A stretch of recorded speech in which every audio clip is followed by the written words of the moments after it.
입장과는 다르다는 것입니다. 여기서 일본의 논리가 맞지 않는 것이 미국의 트럼프 대통령도 김정은과 하노이에서 정상회담을 한 것을 이유로 미국도 G7에서 나가야 한다는 것인지 의문이 나옵니다. 또한 일본은 여기에 더해 WTO 사무총장직에 출마한 유명희 산자부 통상교섭본부장을 대놓고 반대하고 나섰습니다. 여기에서도 전문가들의 의견은 일본이 아시아에서 주도권을 잃을 수 있다는 질투 어린 우려가 있다고 보고 있습니다. 분석해보자면 일본은 한국에 대해 경제 제재를 하고 있을 뿐만 아니라 한국과의 무역 문제에 관하여 WTO에 제소를 많이 하고 있습니다. 그런데 총장이 한국인이 된다면 본인들에게 득될 것이 없을 것이기에 어떻게든 막으려 할 것이라는 분석이 나옵니다. 그만큼 본인들이 걸리는 게 많다는 것이 방증되는 순간입니다. 여기까지 봤을 때 일본은 이제 한국이 하는 것은 그냥 다 반대하는 듯합니다.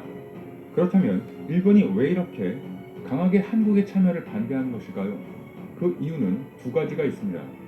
첫 번째는 일본의 이런 행동의 근본적인 이유로서 한국이 국제 무대에서 역사 문제를 거론할 가능성이 있고, 두 번째는 최근 중국이 유엔에서의 입지가 강화되면서 일본이 상대적으로 위축된 측면이 있는데, 이를 통해 일본이 국제사회에서 존재감의 하락에 대한 위기의식을 느꼈기 때문이라는 관측도 나오고 있습니다. 하지만 한국은 여기에 대해서 그렇게 신경 쓸 필요는 없습니다. 당장은 G7 참여에 현재의 참여국 전원의 동의가 있어야 하지만 한국이 회원국으로 참여는 할 수 없더라도 의장국인 미국의 동의가 있다면 별도의 참가국은 초청받는 것이 가능하기에 한국도 이번 미국에서 열리는 선진국들의 모임 G7에 참여가 가능합니다. 앞에서도 언급했지만 트럼프는 한국을 초청하기 위해 직접 의사타진을 했을 정도죠. 그리고 이번 모임에 한국이 참여를 해서 좋은 성과를 세계에 보여준다면 이는 일본의 거부권을 흔들어 놓을 수 있는 힘이 될 수 있을 겁니다. 사람들은 명분도 중요하지만 실제로 보여주는 것에 힘을 실어주기 때문이죠. 일본을 제외한 다른 선진국가들이 봤을 때 일본이 하도 반대하길래 의문이 들었는데 한국이 들어오니 오히려 세계적인 문제들이 잘 처리되잖아. 한국의 가입은 찬성이다. 이런 식으로 말이죠. 여기서 중요한 것은 이런 형식으로 참여를 할지라도 미국과 한국의 외교 관계와 외교 역량이 바탕이 되어야 한다는 것이 전제됩니다. 실제로 2008년에 일본에서 열린 G7 정상회의에서는 러시아를 초청하여 G8 정상회담이 열렸었죠. 당시 일본의 초청으로 이명박 전 대통령이 참석한 적도 있습니다. 이런 일본의 행동에 청와대는 처음에는 이번 반응이 일본의 공식 입장이 아닌 만큼 따로 보도할 것은 없다고 했다가 아베의 입장으로 밝혀진 후 일본의 거부에 관련해서 모렴치의 수준이 전 세계 최상위권이라며 강도 높게 비판했습니다. 청와대 관계자는 통화에서 국제사회 선진국들은 일본의 이 같은 수준을 충분히 인지하고 있기 때문에 한국의 G7 참여에 별다른 영향은 없을 것으로 본다고 밝혔습니다.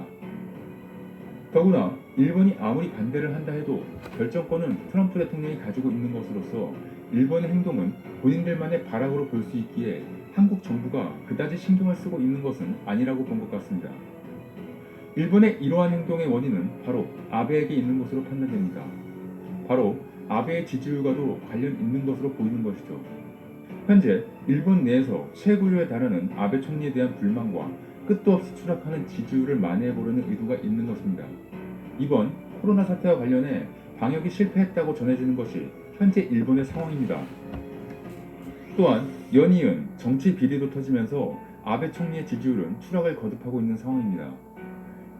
이런 상황에서 한국에 대한 공격적인 입장을 보임으로써 본인의 지지층을 결집시키려는 아베 총리의 노림수, 다시 말해 사태 파악이 덜 된 일본인들에 대한 속임수가 작용하고 있다고 판단됩니다. 이런 점들을 바라보면 이것들이 일본인들의 종특인가 의심이 됩니다.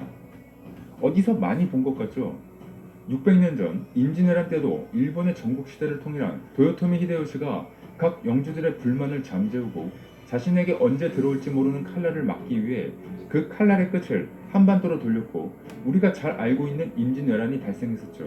일제강점기 시절 관동 대지진 사건에서도 지진으로 인해 피해를 본 일본인들의 불만이 극에 달하자 일본 정부가 일본 거주 조선인들을 독을 탄 주범으로 몰아가며 일본인 스스로 결집하게 하는 상황을 만들었습니다. 이번 아베의 행동에도 이런 모습이 보이는 것입니다. 문제는 보통의 일본인들은 정치인들의 이런 행동을 비판 없이 받아들이는 성향이라 아베의 이런 행동이 통할 수 있다는 것입니다. 이런 역사적 사실과 현재 일본인들의 정치에 무관심은 일본 정부의 막 나가는 국가 운영을 그대로 용인하는 결과를 가져오게 됩니다. 보통의 일본인들은 이렇게 용인하는 결과의 이유로 정치에 흥미를 잃었기 때문이라고 합니다. 투표를 하면 바뀔 수 있다는 희망을 가지지 못할 정도로 일본의 정치는 끝났다고 생각하기 때문에 흥미를 점점 잃어간다는 것이죠. 또한 일본인들은 과거에서부터 정치는 정치를 하는 집단이 하는 것이라는 생각이 자리 잡고 있고, 국민들은 국민으로서의 자기 할 일을 하면 된다는 생각을 가지고 있죠. 현재의 아베도 대를 이어 일본에서 정치를 하는 집안 사람입니다. 그렇기 때문에 한국과 같이 국민들이 직접 정치의 발언권을 제시하고 잘못된 것을 바꾸려는 행동을 이해하지 못하기도 합니다. 흔한 말로 왜 저렇게 국민들이 나대냐는 반응이죠. 일본인들이 아무리 투표를 한다 해도 국가가 바뀌지 않으리라는 것으로 인식하기에 그냥 정치가들이 뭘 하든 그대로 받아들이고 산다는 것입니다. 아베 같은 야심과 넘치는 정치가들에게는 매우 좋은 환경이죠. 그렇기 때문에 정부라는 이름 하에 말도 안 되는 행동을 하고 있는 것이기도 합니다. 일본인들의 특성은 아베가 한국을 더욱 강하게 공격하게 만드는 힘을 404만 엔. 최근 아베 총리가 여름 특별 보너스로 받은 액수입니다. 아직도 하루에 100명이 넘는 확진자가 나오고 있는 일본은 코로나19의 여파로 완전 실업자가 200만 명에 육박하고, 블룸버그에 따르면 올해 2분기 한국이 0%에 가까운 성장률을 보일 동안 일본은 마이너스 22%가 넘는 GDP 추락을 겪고 있는 것으로 전해졌습니다. 일본의 민간 신용조사 업체 데이코크 데이터뱅크가 발표한 자료에 따르면 코로나19 때문에 이미 파산했거나 파산 절차를 밟고 있는 일본 기업은 무려 200개에 육박하고 있고, 일본의 상징 노포 기업, 세대를 이어가며 100년 이상의 전통을 지켜온 기업들을 말하는데, 최근 1년 동안 문을 닫은 일본의 노포 기업 수는 579곳에 달했습니다. 이렇게 일본 국민들은 역사상 최악에 가까운 수준의 암흑기를 겪으며 하루하루를 살아가고 있는데, 일본의 아베 총리는 우리 돈으로 4,500만 원이 넘는 금액을 여름 특별 보너스로 받은 것이죠. 결국 일본 국민들의 분노가 극에 달했고, 아사히 신문이 최근 실시한 여론조사에서 일본 국민 10명 중 7명이 아베 총리의 사연임에 반대하는 것으로 나타났습니다. 아베를 이을 포스트 아베를 도전하는 고노다로 방위상은 트위터 팔로워 164만 명으로 일본 내에서도 인기가 많고 정책을 펴는 능력도 인정받고 있지만, 난관표 주 일본 한국 대사와 대화를 하던 중 말을 끊고 무례하다 라는 막말을 퍼붓는가 하면 기자들의 질문을 무시하는 것은 물론이고, 중국 베이징에서 열린 한중일 외교장관 회의에서 고노다로 방위상이 강경화 장관과 악수를 하던 중 자신의 몸 쪽으로 손을 잡아당기며 무례할 정도로 꽉 잡는 외교적 결례를 저질렀습니다. 결국 강경화 장관도 이에 굴하지 않고 강경화표 손의 압력을 보여주었죠. 악수를 끝내고 난 뒤에 지금 보시는 것처럼 고노다로의 손이 하얗게 변해 있는 것을 확인할 수 있었습니다. 엄청난 신경전이었죠. 이렇다 보니 일본 내에서도 고노다로를 이렇게 평가하고 있습니다. 고노다로는 결단력도 높고 공부도 열심히 한다. 모든 것을 갖췄지만 한 가지 상식이 없다.